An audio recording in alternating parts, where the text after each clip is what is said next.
Olá pessoal, sejam bem-vindos a mais um review geral do mercado. Hoje quinta-feira, dia 19 de maio, são 21 horas e 11 minutos. O Ibovespa hoje fechou o pregão em queda, 0,58. Ontem também a gente teve um dia de queda de 0,55. Ou seja, se eu não me engano, hoje é o quarto ou quinto pregão de queda consecutivo para o Ibovespa. Vamos dar uma olhada, inclusive, no site da Bovespa, para a gente confirmar esses dados. Pessoal, reitero, viu? O site da Bovespa ficou realmente fantástico depois dessa reformulação. Para a gente acompanhar o pregão, basta a gente pegar aqui nessa guia Acompanhe. Bom, ele passou essa tabulação, você volta aqui, ó, e sempre a primeira, você vai clicar aqui em Acompanhe e automaticamente você vai ver a cotação do Ibovespa. O que ele vai mostrar aqui? Ele vai mostrar o gráfico do Ibovespa e ele vai mostrar o gráfico em formato de quê? Em formato de área, certo? Um gráfico de área do Ibovespa, inclusive com a cotação em gráfico de 1 minuto. A cotação do Ibovespa, inclusive nesse gráfico deles, é em real time, ok? Para quem opera aí mercado futuro, que tem bastante correlação com o mercado à vista, dá para tomar algumas anotações em relação à cotação, né, dos preços pelo Ibovespa e a evolução dele durante o dia. Bom, é um gráfico diário. Como é que eu sei que é de 1 minuto? Tá escrito aqui, ó, Ibov,1. Porque a gente pode colocar aqui em gráfico de 1 minuto, 30 minutos, 60 minutos. Então, se eu quiser colocar no gráfico diário, basta eu clicar aqui, ó, nesses pontinhos verticais, botar D. Enter. D de diário. Olha lá, ele automaticamente colocou aí um gráfico diário do Ibovespa. Então fica Ibov,D. Se eu não quiser ver o gráfico diário, se eu quiser ver o gráfico de candles, automaticamente a gente clica aqui, ó, nessa paleta, escolhe aqui a opção candles. Ó, automaticamente ele colocou aí esse candle e ele sempre vai colocar uma linha vermelha no nível de preços de fechamento atual. Ok? Aqui está dizendo que o mercado está fechado e que o nosso encerramento hoje foi em 50.132 pontos. Bom, se a gente contar aqui, ó, exatamente, são 5 pregões, mas é porque segunda-feira teve aquele pregão que foi quase no 0 a 0, né? Na verdade, a gente fechou sexta-feira aqui a 51.804 e na segunda-feira a 51.802, certo? A gente teve uma quedinha aí de 2 pontos praticamente insignificante, mas se a gente for pegar por essa coerência, hoje já completou 5 dias de quedas consecutivas para o Ibovespa. Se a gente aproveitar aqui que a gente está nesse gráfico, se a gente for olhar aqui uma região de preços que marcou um fundo mais próximo aqui, essa região dos preços que fez um fundo aqui no pregão do dia 6 de abril, certo? A gente fez um fundo lá em 48.096 pontos. Quem tem dificuldade de ver região de fundos e topos, o que pode fazer? Pode colocar o gráfico de linhas, né? Ó, se você colocar o gráfico de linha, ele vai pegar só a cotação de fechamento. Então, ó, o fechamento de hoje foi inferior ao fechamento do pregão do dia 9 e também foi inferior ao fechamento do pregão do dia 25 de abril. Então, o próximo fechamento mais baixo que a gente tem do nível de hoje é o fechamento que foi feito no pregão do dia 6 de abril em 48.096 pontos. Bom, vamos voltar lá para o fluxo e o comportamento dos mercados. Bolsas americanas fecharam em queda, 0,5% para o Dow Jones, 0,3% para o S&P 500 e também 0,5% para a Bolsa Eletrônica Nasdaq. Moeda americana que ontem tinha subido 2% no nosso mercado, né, inclusive com o dólar futuro dando aquela espuletada que a gente comentou aí em relação ao fluxo. Hoje a gente vai retornar a olhar o gráfico do contrato, né, da série. O dólar então comercial fechou a 3,56, que ele fecha praticamente aí 1 hora antes, e o dólar futuro fechou a 3.577. Fluxo estrangeiro por parte das corretoras estrangeiras que a gente acompanha fechou positivo no mercado à vista, 69 milhões no mercado à vista para as ações do Ibovespa, que hoje em dia são 59, e 85 milhões para todos os ativos negociados no Ibovespa. Eu refizo a contagem, eu lembro que eu comentei com vocês que era entre 150 e 160 ativos por dia. A gente fez a contagem, está dando em média 170 ativos negociados por dia na Bovespa, ok? Então a gente está tendo essa média aqui um pouco mais alta do que o usual. Bom, compraram no mercado à vista e o que fizeram? Venderam no mercado futuro, certo? Ontem foi um dia que eles compraram no mercado à vista e compraram também no mercado futuro, só que ontem o que eles compraram no dólar e levaram um pouco de prejuízo, né? No dólar não, no Ibovespa futuro, e levaram um pouco de prejuízo, porque eles conseguiram ficar com o preço médio bem próximo. Eles compraram praticamente mais de 25 milhões de reais no dólar futuro. tiveram uma bagatela de quase 10 milhões de reais de lucro, ok? Hoje, eles ficaram compradores no dólar e pelo preço médio eles devolveram praticamente aí 12 milhões de reais, e a gente vai comentar isso em relação aos contratos do dólar logo depois que a gente vê a evolução dos gráficos no intraday do pregão de hoje. Vamos dar uma olhada aqui então? Bom, eles começaram o dia vendedores, né, para o Ibovespa futuro e também para o dólar futuro. Inclusive o dólar futuro na primeira hora do dia já se valorizou 25 pontos. É claro que eles estavam fazendo uma possível realização de lucro, né, já que o movimento foi forte em comprador no pregão de ontem, né, fechou um pouco mais de 25 milhões de reais em compras. Eles aproveitaram a primeira hora para fazer alguma realização em relação a esse movimento de alto expressivo. Só que eles retomaram o movimento comprador logo na hora seguinte, né, e inverteram a mão a partir das 12 horas, na terceira hora do dia, e o dólar estavam praticamente aqui na máxima do dia, em base horária, em 3.615,5. Depois disso, o dólar ficou lateral, eles continuaram o movimento comprador, e a partir de 14 horas, que eles atingiram aqui 3.613, eles recuaram aqui praticamente 40 pontos, né, em relação a esse nível de preços, e o fluxo estrangeiro continuou comprador. Então eles fecharam o dia de hoje com um preço médio de 3.604, né, e o preço aqui em 3.576, ou seja, eles tomaram 28 pontos de loss no dólar, o que deu quase aí 13 milhões de reais. No caso do Ibovespa Futuro, começaram o dia vendedor, inverteram a mão para compras na segunda hora do pregão.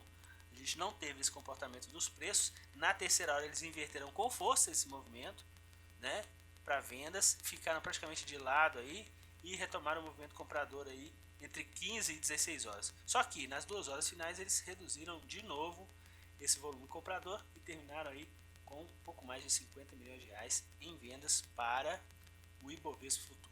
Vamos dar uma olhada agora nos contratos da série M, tanto do índice futuro quanto do dólar futuro, em base diária, só para a gente ter uma noção como é que está sendo o comportamento deles. Bom, pessoal, aqui é o gráfico do dólar, certo? Hoje a gente fechou a 3.576, ontem a gente tinha fechado em 3.580, quer dizer, hoje, em relação ao pregão de ontem, a gente teve uma queda de 4 pontos. Olha que interessante, pessoal, em base diária, lembra que a gente comentou que entre a mínima e a máxima do contrato, a gente estava com 107 pontos, né? A mínima é que? Porque foi a abertura do contrato, onde que eles já tiveram liquidez por parte dos corretores estrangeiros que a gente acompanha. Então, no dia 29, eles já tiveram liquidez e a gente começou a acompanhar. O contrato estava sendo negociado a 3.469. Teve o pico em 3.576, exatamente no dia 4 de maio. E hoje a gente fechou o pregão exatamente neste mesmo patamar da cotação do dólar futuro. E essa curva ascendente aqui, em relação ao fluxo estrangeiro, segue bem vigorosa. E eles já estão acumulando nesse contrato mais de 275 milhões de reais em compras. Isso dá uma projeção de preço médio de 3.535. Eles estavam com 3.532, né? Na última vez que a gente comentou isso, há 2 pregões atrás. E agora eles estão com um pouco mais de 68 mil contratos compradores com essa posição de 3.535. E isso dá, fora o pregão de hoje, uma projeção de lucro de 140 milhões. Como hoje eles tiveram quase aí 12 milhões de prejuízo de projeção, eles estão ainda positivos em pouco mais de 128 milhões de reais no dólar. Então vamos ficar atento, porque a gente teve aí um trabalho de bastante congestão no dólar futuro na movimentação desse contrato M, só que o fluxo ele está comprador e muito crescente nesse contrato, ok? Vamos ficar atento em relação aos próximos passos. Já no Ibovespa Futuro, eles estão compradores só com um volume menor, porque olha, eles atingiram o pico aqui, nessa movimentação aqui, no dia 6 de maio, e depois eles estão reduzindo as posições vagarosamente, certo? Inclusive eles começaram a reduzir as posições, reduziram, inclusive nesse dia de forte alta eles compraram, só que eles não conseguiram aí ter uma trajetória ascendente em relação ao fechamento dessa máxima do dia 6 em 1 bilhão e 700 milhões, né? Quer dizer, quase 1 bilhão e 800. Eles já venderam praticamente 500 milhões de reais, né? Estão aí com 1 bilhão e 300 e o movimento está vendedor. O que é interessante a gente observar é o seguinte: o movimento de fechamento de hoje, 50.540, já está abaixo da abertura do contrato em relação à liquidez do contrato por parte do fluxo estrangeiro. Porque o contrato, na verdade, oficialmente, ele iniciou no dia 13 de abril com o encerramento da série anterior. Só que o fluxo estrangeiro já estavam vindo nos 2 últimos dias com liquidez já nesse contrato novo. Então a gente começou já a anotar isso e computar como saldo positivo nos contratos. Quer dizer, isso foi refletido bastante na evolução dos preços, praticamente até no final do mês de abril. Depois a gente teve um recuo no índice, eles também recuaram aqui. Depois eles entraram fortemente compradores, né?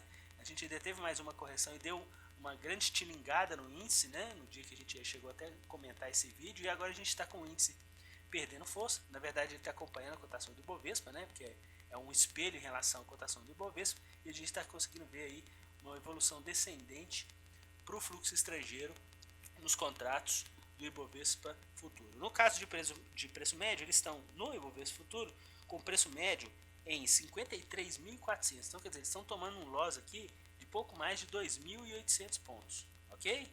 Mais ou menos 26 mil contratos, o que dá uma projeção aí de mais ou menos 70 milhões de reais de prejuízo. Então, quer dizer, eles estão lucrando cerca de 128 no dólar e tomando prejuízo de 70 no Ibovespa Futuro, ok? Vamos voltar lá para os nossos ativos? Bom, hoje, carro-chefe de compra, assim como foram no pregão de ontem, né? Bradesco e Itaúsa, que é a holding do Itaú.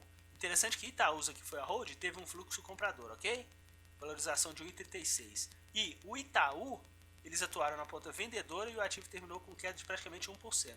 Viu como é que eles conseguem fazer pressão em cima dos preços? Então, quer dizer, o ativo que eles atuaram na ponta compradora subiu e na ponta vendedora caiu. Bom, mais destaques aqui na ponta compradora foram as ações da Ambev, né, que a gente teve ontem um volume comprador de pouco mais de 20 milhões, se não me engano, acho que foram 23 milhões de reais positivos, e o ativo não chegou a corresponder, chegou a cair, eu acho que 0,5%, e hoje o ativo novamente posição compradora por parte deles, e o ativo subiu aí 0,6 no pregão de hoje. Um outro ativo que a gente percebeu foi as ações da Croton, né, que no pregão de ontem teve um volume comprador, pouco mais de 10 milhões de reais, o ativo chegou a se valorizar 2%, e hoje mais fluxo comprador, claro que não tão intenso como o percebido no pregão de ontem, e o ativo aí mais um dia de alta no nosso mercado. Bom, na ponta vendedora, os destaques exatamente, né? Vale e Petrobras. A gente já vem comentando, principalmente no caso de Vale, que o ativo no pregão de ontem voltou a sofrer com uma pressão de venda por parte do fluxo, caiu um pouco mais de 3%. Hoje foi o carro-chefe de vendas por parte deles, o ativo novamente sofreu aí 1% de queda. Então, quer dizer, Petrobras e tal que a gente comentou, as ações do Banco do Brasil, CSN, que ontem caiu mais de 5% e eles atuaram na ponta vendedora em quase 10 milhões de reais, né? Então, hoje eles retomaram essa ponta vendedora, quer dizer, quase 10 milhões também de reais, e o ativo também cai novamente forte, quase 4%. As ações aí também da Gerdau entraram nessa toada, né? E dos ativos que eles venderam hoje, 133 milhões, variação média negativa de 1,42. Dos ativos que eles compraram hoje, 146 milhões, variação média negativa também, só que só 0,37. Então, quer dizer, dos ativos que eles venderam, eles lucraram mais do que os ativos que eles compraram, mesmo que os ativos que eles compraram, desses 10 mais compradores, tenha sido com volume maior em relação aos ativos que eles venderam. O net aqui ficou mais ou menos 1.400.000 reais positivo no mercado à vista. Bom, isso ajudou um pouco a tirar essa projeção de prejuízo que eles tiveram aqui no mercado futuro, muito em função do dólar, né? Porque o preço médio de hoje foi muito alto. Mas vamos lembrar que a posição do dólar, eles estão compradores no contrato, conforme a gente já viu aí, nessa evolução diária, e já com uma projeção de lucro que está beirando 128 milhões de reais. Então, quer dizer, isso hoje foi totalmente natural do movimento deles, já que a gente mede a perspectiva para o dia, porque eles realmente fazem pressão nos nossos preços, vide as nossas ações, né, o que eles fazem e o que realmente acontece. Então, nesse caso do dólar, aí, é só uma questão de ajuste mesmo dessas posições, e é interessante a gente observar que esse volume segue comprador e forte nesse contrato M. Bom, nas opções, já vamos falar aqui do resumo. Petrobras, eles ficaram praticamente aí com 5 milhões, né? Quer dizer, 4 milhões e 400 mil com projeção de queda para o ativo, porque venderam causa e compraram puts, conseguiram ter um lucro de pouco mais de 500 mil reais.